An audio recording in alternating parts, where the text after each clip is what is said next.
কি বলছো তুমি? আজকে এটা খুব অল্প রয়েছে কারণ আমরা অলরেডি সব খেয়ে নিয়েছি। এটা হচ্ছে আমাদের নিজেদের গাছের ছোলা, যেটা গাছের আমি বানিয়েছি। গাছের ছোলা। ছোলাটা কোথায় পেয়েছো? ভিজিয়ে গাছ বানিয়েছি।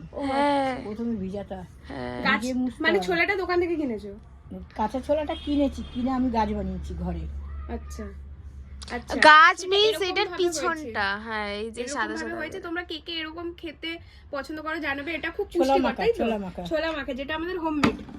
এটা সবাই খেয়ে নিয়েছে অলরেডি, ঠিক আছে? এইটুখানি মানে আমাকে আবার দিল সেকেন্ড টাইম রিপিট। যেটা হচ্ছে কি কি দিয়ে মাখিয়েছো? আলু, টমেটো, তেঁতুল, ধনেপাতা, কাঁচা লঙ্কা যদি আমি ঝাল খাই না, টমেটো, এটা বলেছি, এগুলো দিয়ে মাখা। মানে দাঁড়াও একটু খেয়ে বিট লবণ। এটাকে প্রথমে ধুয়ে ভিজাতে হয়, ভিজিয়ে তারপর একটা শুকনো কাপড়ে মুছতে হয়, মুছে খুলে রাখতে হয়। তার দুদিন পরে গাছ বেরোয়, সেটা দিয়ে ছোলা মাখা বলে।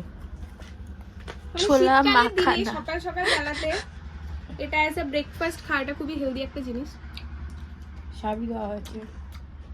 দারুন দারুন, চমৎকার বানিয়েছে, চমৎকার। তোমরা কে কে খেতে ভালোবাসো নিশ্চয়ই জানাবে। টাটা।